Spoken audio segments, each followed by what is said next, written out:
सब तो पहला मेरे वालों पंजाबी लोकधारा दे पूरे परिवार नूं गुरु फतेह। वाहिगुरु जी का खालसा, वाहिगुरु जी की फतेह। मैं Yashpreet Kaur Khalsa college of nursing Amritsar विखे बतौर लैक्चरर सेवा निभा रही हाँ ते मेरा अज का विषय है सेवा। अज ये विषय चुनने का मुख्य कारण ये है कि अज विश्व पद्धर उत्ते आलमी नर्सिंग दिहाड़ा मनाया जा रहा है। इस विषय का सीधा संबंध मनुखता की सेवा के नाल है ते अज आपां इस विषय के उत्ते ही चर्चा करांगे। मैं अपने इस प्रोग्राम दे विच थोड़ा नर्सिंग किते बारे दे नाल संबंधित गल्लां भी जरूर करांगी ते फिर कि सेवा का संकल्प की है इस बारे थोड़ा जी विचार चर्चा जिहड़ी वो आपां जरूर करांगे। सब तो पहला मैं गल करना चाहती हाँ कि नर्स शब्द की है, ये कित्थों आया। नर्स शब्द यूनानी भाषा का शब्द है जिसका यूनान की भाषा दे विच मतलब है जो उत्थों दियां औरतां बच्चियां दा पालन पोषण करदियां जां देखभाल करदियां सी, उन्हां लई ये शब्द वरत्या जांदा जां खास करके वो औरत जो बच्चे नूं दुध पिलाउंदी है। फिर हौली हौली ये शब्द अंग्रेजी, पर्शियन, पंजाबी होर सारे ही भाषावां दे विच ये शब्द जिहड़ा हो इसी तरह नाल नर्स दे नाल ही चलदा गया। इस असल दे विच ये जिहड़ा शब्द है ये यूनानी भाषा तो आया, इहदा सीधा पंजाबी दे नाल संबंध नहीं है। अज जो कौमांतरी पद्धर दे उत्ते नर्सिंग दिहाड़ा मनाया जा रहा उसका कारण यह है कि अज दे दिन 12 मई नूं 1820 ईस्वी दे विच जिसनूं दुनिया की पहली प्रोफैशनल नर्स किता आधार नर्स कहा जाता है मिस फ्लोरेंस नाइटिंगेल, उसका अज तो 200 साल पहला जन्म होया सी। उसका जन्म इटली के शहर फ्लोरेंस विच होया जिस करके उहदे नाम दे नाल मिस फ्लोरेंस नाइटिंगेल नाम ही प्रसिद्ध हो गया। वैसे गल करिए तां दुनिया दी हर वो माँ जो बच्चे दा पालन पोषण करदी है, साम संभाल करदी है, देखभाल करदी है, वो नर्स ही है। पर नर्सिंग किते नूं एक किता बनाउणा नूं विग्यानक दे आधार दे उत्ते इहदे विच मतलब जो साडे घरेलू नुस्खे सीगे जां वहम भरम सीगे उन्हां तो छुट विग्यान दे तरीके दे नाल अगे लैके आउण दा जो पहला उपराला सी वो मिस फ्लोरेंस नाइटिंगेल ने कीता सी, जिस करके उसनूं दुनिया दी पहली नर्स भी कहा जाता है। मिस फ्लोरेंस नाइटिंगेल ने अपनी जिंदगी दे विच बहुत सारे जिहड़े ने वो नवेकले काम किए जिन्हां दे करके उसनूं जाणिया जांदा। जिवें उन्हें सब तो पहला जो साइंटिफिक पेपर सी विग्यानक आधार पेपर, जिवें कि उन्हें एक रिसर्च स्टडीज़ करके दस्सिया कि किस तरीके नाल असीं अपने आप की सफाई रख के अपने आले दुआले की सफाई रख के अपने आप नूं बीमारियां तो बचा सकते हैं। ये सब तो पहला जो पेपर लिखे सीगे वो भी मिस फ्लोरेंस नाइटिंगेल ने ही लिखे सीगे। अज भी वो लंडन की लाइब्रेरी दे विच महफूज पए ने ते जो नर्सिंग का कोर्स करते हैं वो इन्हां तो भली भांत वाकफ ने क्योंकि ये सिलेबस का हिस्सा भी हैं। पर एक सब तो वड्डी घटना जिस करके उस औरत नूं दुनिया भर विच जाणिया गया वो सी जदों पहली विश्व जंग लड़ी जा रही सीगी। उदों रशिया के बहुत सारे जिहड़े मुल्क सीगे उन्हां दे विच एक क्रीमिया नाम की जंग जिहड़ी वो बड़ी मशहूर जंग रही है इतिहास दे विच ਜਦੋਂ ਕ੍ਰੀਮੀਆ ਨਾਮ ਦੀ ਜੰਗ ਲੜੀ ਜਾ ਰਹੀ ਸੀ, ਉਦੋਂ ਇਸ ਔਰਤ ਨੇ, ਮਿਸ ਫਲੋਰੈਂਸ ਨਾਈਟਿੰਗੇਲ ਨੇ, ਉਸ ਜੰਗ ਮੌਕੇ ਜੋ ਫੌਜੀ ਜ਼ਖਮੀ ਹੋਏ ਸਨ ਉਹਨਾਂ ਦਾ ਬਿਨਾਂ ਕਿਸੇ ਭੇਦਭਾਵ ਤੋਂ, ਵਿਤਕਰੇ ਤੋਂ ਇਲਾਜ ਕੀਤਾ ਸੀ। ਇਹ ਉਦੋਂ ਆਪਣੇ ਸਹਿਯੋਗੀਆਂ ਦੇ ਨਾਲ ਆਪਣੇ ਹੱਥ ਵਿੱਚ ਲੈਂਪ ਫੜ ਕੇ ਦਿਨ ਰਾਤ ਜੰਗ ਦੇ ਮੈਦਾਨ ਦੇ ਵਿੱਚ ਜ਼ਖਮੀ ਫੌਜੀਆਂ ਦੀ ਸਿਹਤ ਸੰਭਾਲ ਕਰਦੀ ਫਿਰਦੀ ਸੀ।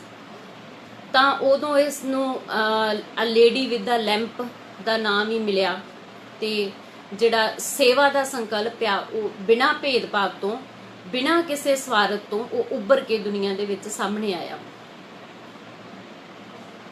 ਪਰ ਮੈਂ ਇਹ ਗੱਲ ਜ਼ਰੂਰ ਕਰਾਂਗੀ ਕਿ ਮਿਸ ਫਲੋਰੈਂਸ ਨਾਈਟਿੰਗੇਲ ਤੋਂ ਪਹਿਲਾਂ ਵੀ ਸੇਵਾ ਦਾ ਜੋ ਸੰਕਲਪ ਹੈ ਉਹ ਮਨੁੱਖਤਾ ਦੇ ਵਿੱਚ ਇਸੇ ਤਰ੍ਹਾਂ ਹੀ ਰਿਹਾ ਹੈ। ਭਾਵੇਂ ਕਿ ਭਾਰਤ ਵਿੱਚ ਨਰਸਿੰਗ ਦਾ ਕਿੱਤਾ ਜਿਹੜਾ ਇਹ ਅੰਗਰੇਜ਼ੀ ਸ਼ਾਸਨ ਦੇ ਟਾਈਮ ਦੇ ਉੱਤੇ ਉਸ ਸਮੇਂ ਹੀ ਸ਼ੁਰੂ ਹੋਇਆ ਸੀ।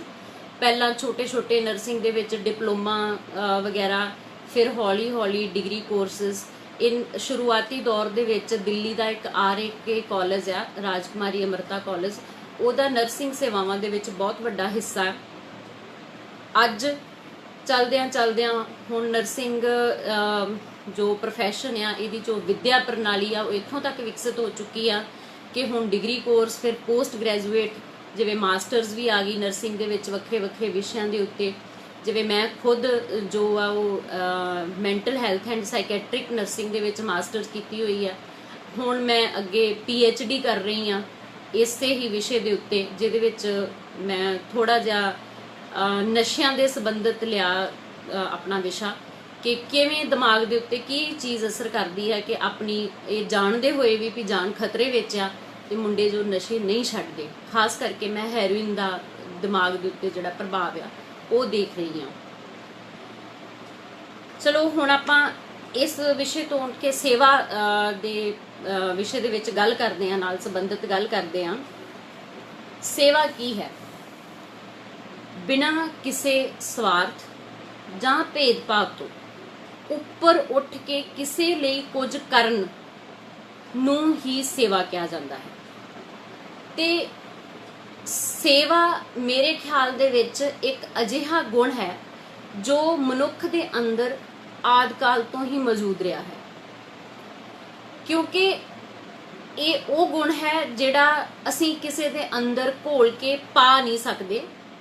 ਹਾਂ, ਕਿਸੇ ਨੂੰ ਅਸੀਂ ਦੱਸ ਜ਼ਰੂਰ ਸਕਦੇ ਹਾਂ ਕਿ ਸੇਵਾ ਦਾ ਫਲ ਮਿੱਠਾ ਹੁੰਦਾ ਹੈ, ਸੇਵਾ ਕਰਨੀ ਚੰਗੀ ਗੱਲ ਹੈ, ਤੁਹਾਨੂੰ ਉਸਤਤ ਮਿਲਦੀ ਹੈ, ਵਡਿਆਈ ਮਿਲਦੀ ਹੈ, ਪਰ ਤੁਸੀਂ ਕਿਸੇ ਦੇ ਉੱਤੇ ਥੋਪ ਨਹੀਂ ਸਕਦੇ। ਇਹ ਇੱਕ ਕੋਮਲ ਜਿਹੇ ਹਿਰਦੇ ਦੀ ਭਾਵਨਾ ਹੈ ਜਿਹੜੀ ਉੱਠਦੀ ਹੈ। ਤੇ ਪਤਾ ਨਹੀਂ ਸ਼ੁਰੂ ਤੋਂ ਲੈ ਕੇ ਆਦਿ ਕਾਲ ਤੋਂ ਲੈ ਕੇ ਜਦੋਂ ਮਨੁੱਖ ਸ਼ਿਕਾਰ ਵੀ ਖੇਡਦਾ ਸੀ, ਹੋ ਸਕਦਾ ਉਹਨੇ ਉਹਨਾਂ ਹੀ ਜਾਨਵਰਾਂ ਦਾ ਜਿਨ੍ਹਾਂ ਦਾ ਉਹ ਸ਼ਿਕਾਰ ਖੇਡਦਾ ਸੀ ਉਹਨਾਂ ਦੇ ਉੱਤੇ ਮੋਹ ਵੀ ਉਹ ਕਰਦਾ ਸੀ, ਉਹਨਾਂ ਦੇ ਉੱਤੇ ਉਹਨੂੰ ਪਿਆਰ ਵੀ ਆਉਂਦਾ ਸੀ। ਕਦੀ ਜ਼ਖਮੀ ਜਾਨਵਰਾਂ ਦੀ ਸਾਂਭ ਸੰਭਾਲ ਵੀ ਕੀਤੀ ਹੋਊਗੀ, ਕਦੇ ਆਪਣੇ ਨਾਲਦਿਆਂ ਦੀ ਵੀ ਕਬੀਲਿਆਂ ਦੇ ਵਿੱਚ ਕੀਤੀ ਹੋਏਗੀ। ਤੇ ਹਰ ਧਰਮ, ਧਰਤੀ ਤੇ ਜਿਹੜਾ ਵੀ ਧਰਮ ਆਇਆ, ਉਸਨੇ ਸੇਵਾ ਨੂੰ ਮੁੱਢਲਾ ਸਿਧਾਂਤ ਮੰਨਿਆ। ਸਭ ਤੋਂ ਪਹਿਲਾਂ ਹੀ ਮੈਂ ਤਾਂ ਇਹ ਕਹਿ ਸਕਦੀ ਹਾਂ ਕਿ ਸਭ ਤੋਂ ਪਹਿਲਾ ਜਿਹੜਾ ਗੁਣ ਆ ਉਹ ਹਰ ਧਰਮ ਨੇ ਕੋਮਲਤਾ, ਨਿਮਰਤਾ ਤੇ ਸੇਵਾ ਭਾਵਨਾ ਨੂੰ ਰੱਖਿਆ। ਚਲੋ ਮੈਂ ਸਾਰੇ ਧਰਮਾਂ ਦਾ ਅਧਿਐਨ ਨਹੀਂ ਕੀਤਾ ਹੋਇਆ, ਮੈਨੂੰ ਬਹੁਤ ਸਾਰੇ ਧਰਮਾਂ ਬਾਰੇ ਬਹੁਤ ਡੂੰਘੀ ਜਾਣਕਾਰੀ ਨਹੀਂ ਆ। ਜੇ ਆਪਾਂ ਸਿੱਖ ਧਰਮ ਦੀ ਗੱਲ ਕਰੀਏ ਤਾਂ ਗੁਰੂ ਨਾਨਕ ਸਾਹਿਬ ਜੀ ਦਾ ਫਰਮਾਨ ਹੈ, ਵਿੱਚ ਦੁਨੀਆ ਸੇਵ ਕਮਾਈ ਹੈ ਤਾਂ ਦਰਗਹਿ ਬੈਸਣ ਪਾਈਏ। ਸਿੱਖ ਧਰਮ ਦੇ ਵਿੱਚ ਸੇਵਾ ਨੂੰ ਕੀ ਸਥਾਨ ਹਾਸਲ ਹੈ, ਇਸ ਦਾ ਸਹਿਜੇ ਹੀ ਅੰਦਾਜ਼ਾ ਅਸੀਂ ਲਗਾ ਸਕਦੇ ਹਾਂ ਜਦੋਂ ਗੁਰੂ ਨਾਨਕ ਸਾਹਿਬ ਨੇ 20 ਰੁਪਏ ਦੇ ਨਾਲ ਸੱਚਾ ਸੌਦਾ ਕੀਤਾ। ਸਾਡੇ ਧਰਮ ਦੇ ਵਿੱਚ ਸਭ ਤੋਂ ਪਹਿਲੀ ਮਿਸਾਲ ਗੁਰੂ ਨਾਨਕ ਸਾਹਿਬ ਦੁਆਰਾ ਕੀਤਾ ਸੱਚਾ ਸੌਦਾ ਹੈ ਸੇਵਾ ਦਾ, ਤੇ ਉਹ ਇੱਕ ਅਜਿਹੀ ਸੇਵਾ ਹੋ ਨਿਬੜਿਆ ਜੋ ਅੱਜ ਤੱਕ ਚੱਲ ਰਹੀ ਹੈ ਤੇ ਸ਼ਾਇਦ ਰਹਿੰਦੀ ਦੁਨੀਆ ਤੱਕ ਚੱਲਦੀ ਰਹੇਗੀ। ਇਸ ਵਿੱਚ ਕੋਈ ਦੋ ਰਾਵਾਂ ਨਹੀਂ ਹਨ। ਜੇ ਅਸੀਂ ਉਸ ਤੋਂ ਅੱਗੇ ਚੱਲੀਏ ਤਾਂ ਦੂਸਰੇ ਪਾਤਸ਼ਾਹ ਗੁਰੂ ਅੰਗਦ ਸਾਹਿਬ ਜੀ ਨੇ ਖਡੂਰ ਸਾਹਿਬ ਵਿੱਚ ਇਸੇ ਸੇਵਾ ਨੂੰ ਇਸੇ ਤਰ੍ਹਾਂ ਨਾਲ ਨਿਰੰਤਰ ਜਾਰੀ ਰੱਖਿਆ ਤੇ ਤੀਸਰੇ ਪਾਤਸ਼ਾਹ ਵੱਲੋਂ ਕੀਤੀ ਗਈ ਦੂਸਰੇ ਪਾਤਸ਼ਾਹ ਗੁਰੂ ਅੰਗਦ ਸਾਹਿਬ ਜੀ ਦੀ ਸੇਵਾ ਨੂੰ ਤਾਂ ਕੋਈ ਨਹੀਂ ਭੁੱਲਿਆ। ਕਿਵੇਂ ਸਵੇਰੇ ਸਵੇਰ ਕਿ ਅੱਧਾ ਮਤਲਬ ਪੈਰ ਰਾਤ ਰਹਿੰਦੀ ਸੀ ਜਦੋਂ ਉੱਠ ਕੇ ਤੁਰ ਪੈਣਾ ਤੇ ਕਿੱਥੇ ਬਿਆਸ ਦਰਿਆ ਤੋਂ ਆਪਣੇ ਗੁਰੂ ਦੀ ਸੇਵਾ ਦੇ ਲਈ ਸਾਫ਼ ਨਿਰਮਲ ਜਲ ਦੀ ਗਾਗਰ ਸਿਰ ਤੇ ਚੁੱਕ ਕੇ ਫਿਰ ਵਾਪਸ ਖਡੂਰ ਸਾਹਿਬ ਆਉਣਾ। ਗੁਰੂ ਰਾਮਦਾਸ ਜੀ ਵੱਲੋਂ ਕੀਤੀ ਗਈ ਸੇਵਾ ਨੂੰ ਵੀ ਕੋਈ ਨਹੀਂ ਭੁੱਲਿਆ। ਪਰ ਇੱਥੇ ਇੱਕ ਗੌਰ ਕਰਨ ਵਾਲੀ ਗੱਲ ਜ਼ਰੂਰ ਮਿਲਦੀ ਆ ਗੁਰੂ ਇਤਿਹਾਸ ਦੇ ਵਿੱਚੋਂ, ਚਾਹੇ ਉਹ ਗੁਰੂ ਸਾਹਿਬਾਨਾਂ ਦੁਆਰਾ ਖੁਦ ਕੀਤੀ ਗਈ ਸੇਵਾ ਸੀ ਜਾਂ ਬਹੁਤ ਸਾਰੇ ਜਿਹੜੇ ਗੁਰਸਿੱਖ ਭਾਈ ਹੋਏ ਨੇ, ਜਿਵੇਂ ਕਿ ਉਹਨਾਂ ਦੇ ਵਿੱਚ ਬਾਬਾ ਬੁੱਢਾ ਸਾਹਿਬ ਜੀ ਦੀ ਗੱਲ ਕਰ ਲਈਏ, ਭਾਈ ਮੰਝ ਦੀ ਗੱਲ ਕਰ ਲਈਏ। ਇੱਕ ਚੀਜ਼ ਦੇ ਵੱਲ ਜਰਾ ਗੌਰ ਕਰਿਓ ਕਿ ਸੇਵਾ ਦੇ ਨਾਲ ਸੇਵਾ ਨਾਲੋਂ ਵੀ ਵੱਡੀ ਵਡਿਆਈ ਜਿਹੜੀ ਉਹ ਕਿਸ ਗੁਣ ਨੂੰ ਮਿਲੀ ਹੈ? ਉਹ ਮਿਲੀ ਹੈ ਨਿਮਰਤਾ ਨੂੰ। ਸੇਵਾ ਪ੍ਰਵਾਨ ਨਿਮਰਤਾ ਦੇ ਨਾਲ ਹੀ ਹੈ। ਸੇਵਾ ਕਰਦਿਆਂ ਦੁਨੀਆ ਦੇ ਵਿੱਚ ਰੌਲਾ ਪਾ ਦੇਣਾ ਕਿ ਮੈਂ ਆਹ ਸੇਵਾ ਕਰ ਰਿਹਾ, ਮੈਂ ਬਹੁਤ ਵੱਡਾ ਬਣ ਗਿਆ, ਮੈਂ ਬਸ ਹੁਣ ਬਾਕੀ ਸਾਰੀ ਦੁਨੀਆ ਤੇ ਐਵੇਂ ਹੀ ਆ, ਮੈਂ ਹੀ ਮੈਂ ਆ, ਬਾਕੀ ਜੋ ਸੇਵਾ ਕਰ ਨਹੀਂ ਸਕਦੇ ਉਹਨਾਂ ਦੇ ਲਈ ਇਹੋ ਜਿਹੀ ਸ਼ਬਦਾਵਲੀ ਵਰਤਣੀ ਸ਼ੁਰੂ ਕਰ ਦਿੰਦੇ ਨੇ ਅੱਜ ਦੇ ਜਿਹੜੇ ਸੇਵਾਦਾਰ ਉੱਠਦੇ ਨੇ। ਬਹੁਤ ਸਾਰੇ ਨੇ, ਮੈਂ ਕਿਸੇ ਦਾ ਪਾਰਟਿਕੂਲਰ ਕੋਈ ਨਾਮ ਨਹੀਂ ਲਵਾਂਗੀ ਵਿਸ਼ੇਸ਼ ਤੌਰ ਤੇ, ਕਿ ਜਿਹੜੇ ਨਹੀਂ ਕਰ ਰਹੇ ਸ਼ਾਇਦ ਸਾਹਮਣੇ ਆ ਕੇ ਸੋਸ਼ਲ ਮੀਡੀਆ ਦੇ ਉੱਤੇ ਜਾਂ ਕਿਸੇ ਹੋਰ ਸਕਰੀਨ ਤੇ ਦਿਖਾਈ ਨਹੀਂ ਦੇ ਰਿਹਾ, ਉਹ ਸਾਰੇ ਤਾਂ ਐਵੇਂ ਹੀ ਆਏ ਹੋਏ ਨੇ। ਇਸ ਤਰ੍ਹਾਂ ਦੀ ਕੋਈ ਗੱਲ ਨਹੀਂ ਆ। ਸੇਵਾ ਪ੍ਰਵਾਨ ਹੀ ਤਾਂ ਹੈ ਜੇ ਤੁਹਾਡੇ ਅੰਦਰ ਨਿਮਰਤਾ ਹੈ। ਪਰ ਇਹ ਚੀਜ਼ ਜਿਹੜੀ ਆ ਅੱਜ ਅਸੀਂ ਭੁੱਲਦੇ ਜਾ ਰਹੇ ਹਾਂ। ਹੁਣ ਜੇ ਆਪਾਂ ਗੱਲ ਕਰੀਏ ਕਿ ਮਰੀਜ਼ਾਂ ਦੀ, ਰੋਗੀਆਂ ਦੀ ਸਾਂਭ ਸੰਭਾਲ ਦੀ ਸੇਵਾ, ਉਸ ਦਾ ਵੀ ਜੋ ਉੱਤਮ ਨਮੂਨਾ ਕਹਿ ਲਈਏ, ਮਿਸਾਲ ਕਹਿ ਲਈਏ, ਉਹ ਸਿੱਖ ਧਰਮ ਤੋਂ ਵੱਡੀ ਮੈਨੂੰ ਨਹੀਂ ਲੱਗਦਾ ਕਿਤੇ ਹੋਰ ਮਿਲਦੀ ਹੋਏਗੀ। ਜਦੋਂ ਅਸੀਂ ਇਹ ਗੱਲ ਪੜ੍ਹਦੇ ਹਾਂ ਕਿ ਗੁਰੂ ਨਾਨਕ ਸਾਹਿਬ ਲਈ ਸਭ ਇੱਕ ਸਨ, ਉਹਨਾਂ ਦੀ ਨਜ਼ਰ 'ਚ, ਉਹਨਾਂ ਦੀ ਦ੍ਰਿਸ਼ਟੀ ਦੇ ਵਿੱਚ ਹਰ ਕੋਈ ਇੱਕ ਸਮਾਨ ਸੀ। ਤੇ ਨਾਲ ਹੀ ਉਹ ਇਸ ਚੀਜ਼ ਦਾ ਪ੍ਰਮਾਣ ਦਿੰਦੇ ਆ ਜਦੋਂ ਉਸ ਕੋੜੀ ਦੇ ਕੋਲ ਚੱਲ ਕੇ ਆਪ ਜਾਂਦੇ ਆ ਜਿਸ ਨੂੰ ਕੋੜ ਦਾ ਰੋਗ ਹੋਣ ਕਰਕੇ, ਛੂਤ ਦਾ ਰੋਗ ਮੰਨਿਆ ਜਾਂਦਾ ਸੀ ਕਿ ਹੋਰਾਂ ਨੂੰ ਨਾ ਲੱਗ ਜਾਵੇ, ਉਹਨੂੰ ਸਮਾਜ ਨੇ ਦੁਰਕਾਰ ਦਿੱਤਾ ਸੀ, ਸਮਾਜ ਨੇ ਬਾਹਰ ਕੱਢ ਦਿੱਤਾ ਸੀ।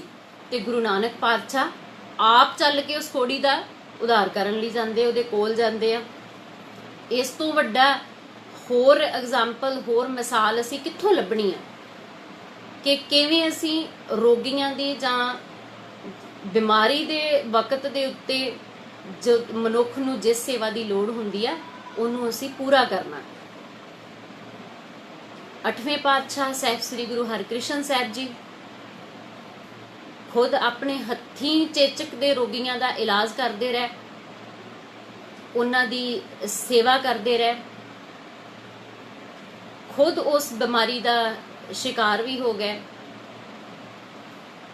ਜੋਤੀ ਜੋਤ ਸਮਾ ਗਏ।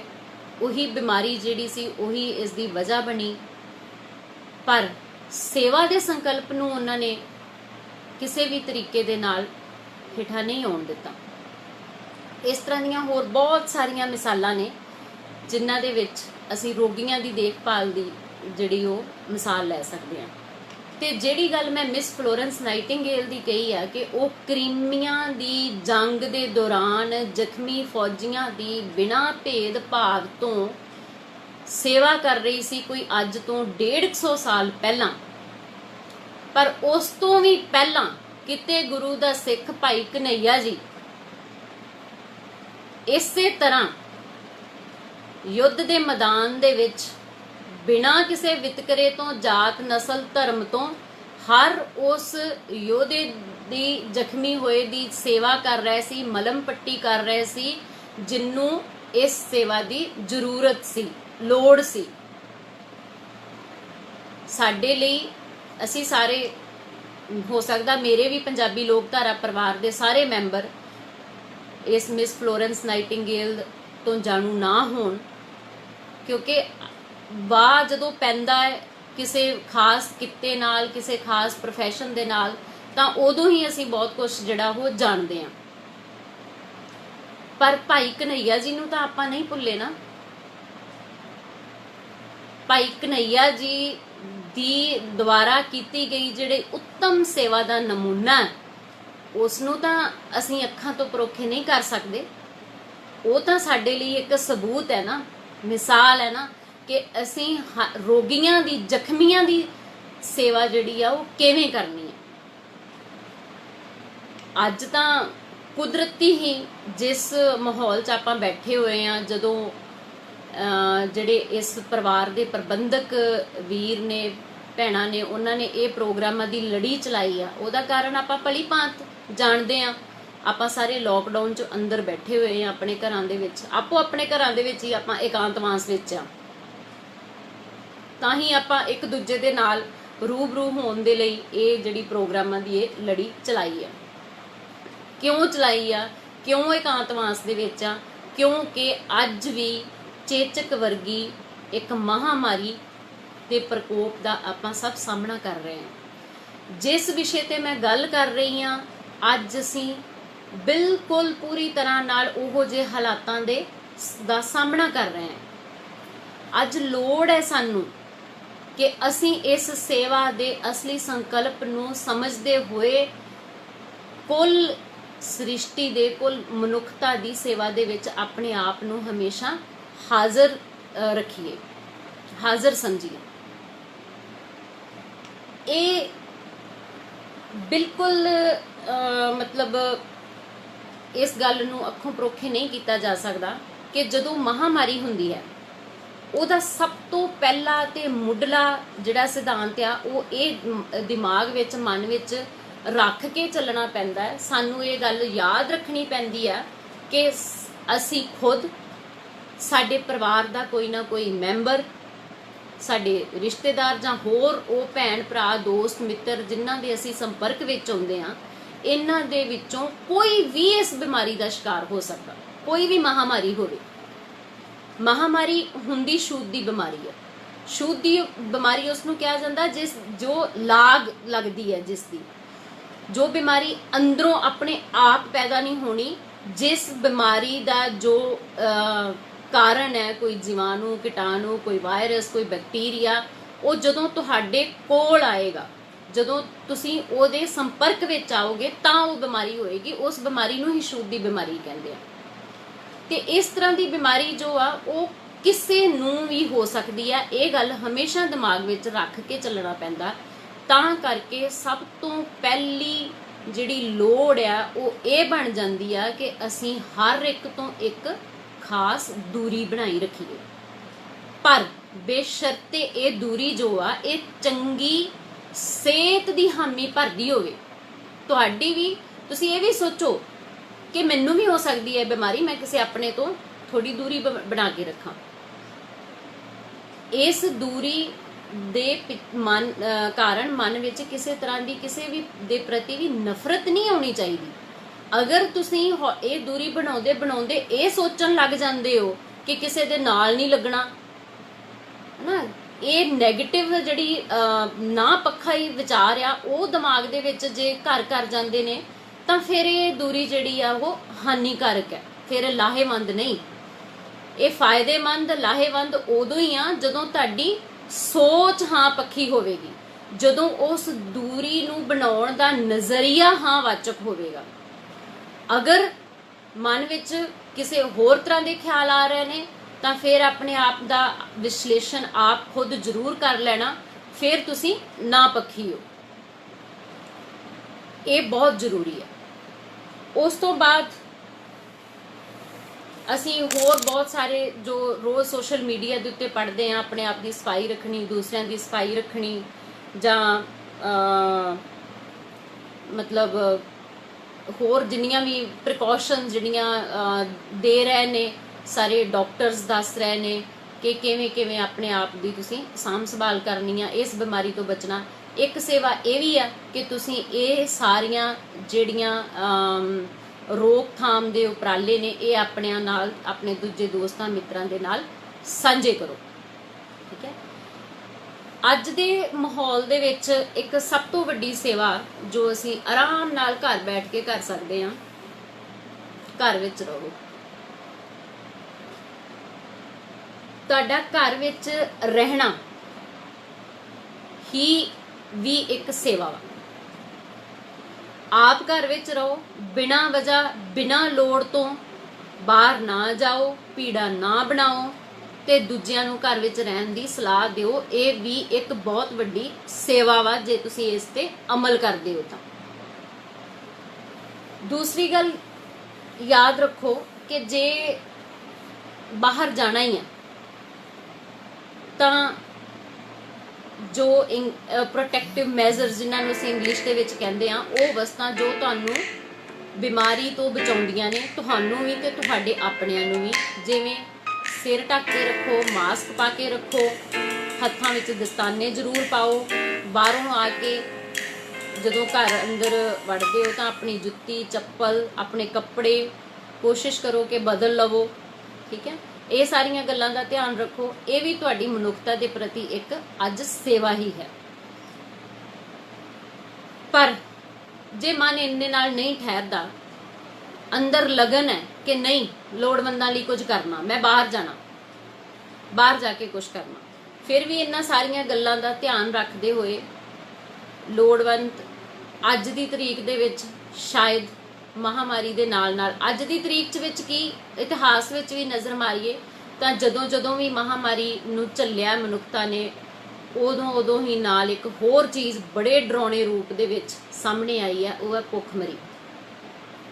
ਤੇ ਖਾਸ ਕਰਕੇ ਸਾਡੇ ਵਰਗੇ ਦੇਸ਼ਾਂ ਦੇ ਵਿੱਚ ਠੀਕ ਹੈ, ਅਸੀਂ ਪਹਿਲਾਂ ਨਾਲੋਂ ਸ਼ਾਇਦ ਥੋੜਾ ਔਸਤਨ ਘੱਟ ਹੋ ਗਈ ਹੋਵੇ ਭੁੱਖਮਰੀ, ਪਰ ਅੱਜ ਵੀ ਜਿਹੜੀ ਉਹ ਬਹੁਤ ਜ਼ਿਆਦਾ ਜਿਹਨੂੰ ਕਿਹਾ ਜਾ ਸਕਦਾ। ਤੇ ਇੱਕ ਅਸੀਂ ਅੱਜ ਇਹੋ ਜਿਹੇ ਮਾਹੌਲ ਦੇ ਵਿੱਚ ਇੱਕ ਇਸ ਸੇਵਾ ਨੂੰ ਬਹੁਤ ਵੱਡੀ ਸੇਵਾ ਸਮਝਦੇ ਹਾਂ ਕਿ ਅਸੀਂ ਰਿਜ਼ਕ ਜਿਹੜਾ ਵਾ ਉਹ ਲੋੜਵੰਦਾਂ ਦੇ ਘਰ ਤੱਕ ਪਹੁੰਚਾ ਸਕੀਏ, ਹਰ ਇੱਕ ਭੁੱਖੇ ਦੇ ਢਿੱਡ ਵਿੱਚ ਅੰਨ ਦਾ ਦਾਣਾ ਪੈ ਸਕੇ। ਠੀਕ ਹੈ, ਇਹ ਸੇਵਾ ਜ਼ਰੂਰ ਕਰੋ, ਬਹੁਤ ਵੱਡੀ ਸੇਵਾ ਹੈ ਇਹ। ਪਰ ਖਿਆਲ ਰੱਖਿਓ ਕਿ ਕਿਸੇ ਭੁੱਖੇ ਦੇ ਪੇਟ ਦਾ, ਕਿਸੇ ਦੀ ਗਰੀਬੀ ਦਾ ਮਜ਼ਾਕ ਨਾ ਉੱਡ ਜਾਵੇ। ਜ਼ਰੂਰੀ ਨਹੀਂ ਹੈ ਕਿ ਤੁਸੀਂ ਜਿਹਦੇ ਮੂੰਹ ਦੇ ਵਿੱਚ ਅੰਨ ਦਾ ਦਾਣਾ ਪਾ ਰਹੇ ਹੋ ਉਹਦੀ ਤੁਸੀਂ ਮਜਬੂਰੀ ਨੂੰ ਇੱਕ ਕੈਮਰੇ ਦੇ ਵਿੱਚ ਕੈਪਚਰ ਕਰਕੇ ਉਸ ਫੋਟੋ ਨੂੰ ਲੈ ਕੇ ਤੁਸੀਂ ਪੂਰੀ ਦੁਨੀਆ ਨੂੰ ਦਿਖਾਓ ਕਿ ਦੇਖੋ ਆਹ ਬੰਦਾ ਭੁੱਖਾ ਸੀਗਾ ਤੇ ਮੈਂ ਜਾ ਕੇ ਇਹਦੇ ਢਿੱਡ ਦੇ ਵਿੱਚ ਅੰਨ ਦਾ ਦਾਣਾ ਪਾਇਆ, ਮੈਂ ਏਡੀ ਵੱਡੀ ਜਿਹੜੀ ਇਹ ਸੇਵਾ ਕਰਕੇ ਆਇਆ। ਇਹੋ ਜੀ ਗੱਲਾਂ ਤੋਂ ਸੰਕੋਚ ਕਰੋ। ਠੀਕ ਹੈ, ਜੇ ਤੁਸੀਂ ਦੂਸਰਿਆਂ ਨੂੰ ਉਤਸ਼ਾਹਿਤ ਕਰਨਾ ਚਾਹੁੰਦੇ ਹੋ ਕਿ ਹਾਂ ਜੇ ਮੈਂ ਜੋ ਕੀਤਾ ਮੈਂ ਉਹ ਪਾਵਾਂਗਾ ਸੋਸ਼ਲ ਮੀਡੀਆ ਦੇ ਉੱਤੇ ਤੇ ਹੋਰ ਲੋਕ ਵੀ ਉਤਸ਼ਾਹਿਤ ਹੋਣਗੇ, ਹੋਰ ਵੀ ਕੁਝ ਜਿਹੜੇ 10 ਗਰੀਬਾਂ ਦੇ ਮੂੰਹ ਦੇ ਵਿੱਚ ਰਿਜ਼ਕ ਜਾਏਗਾ, ਇਸ ਗੱਲ ਨਾਲ ਮੈਂ ਬਿਲਕੁਲ ਸਹਿਮਤ ਹਾਂ। ਤੇ ਇਸ ਦੇ ਲਈ ਤੁਸੀਂ ਸਮਾਨ ਦੀ ਫੋਟੋ ਪਾ ਦਿਓ, ਹੋਰ ਬਹੁਤ ਸਾਰੇ ਰਾਹ ਨੇ, ਪੈਸੇ ਲਿਖ ਦਿਓ, ਪਰ ਇਸ ਚੀਜ਼ ਤੋਂ ਮੈਂ ਆਪਣੇ ਪਰਿਵਾਰ ਦੇ ਅੱਗੇ ਜ਼ਰੂਰ ਇਹ ਚੀਜ਼ ਦਾ ਜਿਹੜਾ ਇਹ ਵਿਚਾਰ ਰੱਖੂੰਗੀ ਕਿ ਪਲੀਜ਼ ਜੇ ਸਾਡੇ ਪਰਿਵਾਰ ਦੇ ਵਿੱਚੋਂ ਕੋਈ ਮੈਂਬਰ ਇਸ ਤਰ੍ਹਾਂ ਦੀ ਸੇਵਾ ਕਰ ਰਿਹਾ ਤੇ ਉਹ ਇਸ ਚੀਜ਼ ਤੋਂ ਗੁਰੇਜ਼ ਕਰੇ, ਕਿਉਂਕਿ ਇਹ ਬਹੁਤ ਔਖਾ ਹੁੰਦਾ ਜੇ ਇਸ ਤਰ੍ਹਾਂ ਦੀ ਜਿਹੜੀ ਜਲਾਲਤ ਆ ਉਸ ਨੂੰ ਚੱਲਣਾ। ਮੈਨੂੰ ਲੱਗਦਾ ਮੈਨੂੰ ਕਾਫੀ ਟਾਈਮ ਹੋ ਗਿਆ ਤੇ ਉਮੀਦ ਕਰਦੀ ਹਾਂ ਕਿ ਮੈਂ ਜੋ ਵੀ ਗੱਲਾਂ ਕੀਤੀਆਂ ਨੇ ਉਹ ਆਪਣੇ ਵੱਲੋਂ ਤਾਂ ਮੈਂ ਇਹੀ ਸੋਚ ਕੇ ਕੀਤੀਆਂ ਨੇ ਠੀਕ ਨੇ, ਪਰ ਇਸ ਪਰਿਵਾਰ ਦੇ ਵਿੱਚ ਮੇਰੇ ਨਾਲੋਂ ਬਹੁਤ ਵੱਡੇ ਸਿਆਣੇ ਪੜ੍ਹੇ ਲਿਖੇ ਸੂਝਵਾਨ ਵਿਦਵਾਨ ਇਸ ਪਰਿਵਾਰ ਦੇ ਮੈਂਬਰ ਨੇ ਤੇ ਮੈਂ ਤਾਂ ਬਹੁਤ ਛੋਟੀ ਹਾਂ ਤੇ ਮੇਰਾ ਇਹ ਸ਼ਾਇਦ ਅੱਜ ਪਹਿਲਾ ਲਾਈਵ ਪ੍ਰੋਗਰਾਮ ਸੀਗਾ। ਤੇ ਅੱਜ ਸਾਨੂੰ ਲੋੜ ਹੈ ਕਿ ਅਸੀਂ ਸੇਵਾ ਦੇ ਸੰਕਲਪ ਦੇ ਮਹੱਤਵ ਨੂੰ ਸਮਝਦੇ ਹੋਏ ਆਪਣੀ ਸਮਰੱਥਾ ਦੇ ਅਨੁਸਾਰ ਦੂਸਰਿਆਂ ਦੀ ਸੇਵਾ ਆਪਣੇ ਅਖੀਰਲੇ ਸਾਹ ਤੱਕ ਕਰਦੇ ਰਹੀਏ ਤੇ ਦੂਸਰਿਆਂ ਨੂੰ, ਹੋਰਨਾਂ ਨੂੰ, ਅਗਲੀਆਂ ਪੀੜ੍ਹੀਆਂ ਨੂੰ ਵੀ ਸੇਵਾ ਦੇ ਲਈ ਜਿਹੜਾ ਉਤਸ਼ਾਹਿਤ ਕਰਦੇ ਰਹੀਏ, ਸੇਵਾ ਦੇ ਸੰਕਲਪ ਦਾ ਮਹੱਤਵ ਜਿਹੜਾ ਉਹ ਸਮਝਾਉਂਦੇ ਰਹੀਏ। ਤੇ ਫਿਰ ਅਖੀਰ ਤੇ ਇੱਕ ਵਾਰ ਮੈਂ ਮਿਸ ਫਲੋਰੈਂਸ ਨਾਈਟਿੰਗੇਲ ਨੂੰ ਅੱਜ ਦੇ ਨਰਸਿਸ ਦਿਹਾੜੇ ਤੇ ਯਾਦ ਕਰਦੀ ਹਾਂ ਤੇ ਅੱਗੇ ਤੋਂ ਮੈਂ ਆਪ ਜੀ ਕੋਲੋਂ ਹੌਸਲਾ ਅਫਜ਼ਾਈ ਦੀ ਉਮੀਦ ਰੱਖਦੀ ਹਾਂ। ਵਾਹਿਗੁਰੂ ਜੀ ਕਾ ਖਾਲਸਾ, ਵਾਹਿਗੁਰੂ ਜੀ ਕੀ ਫਤਿਹ।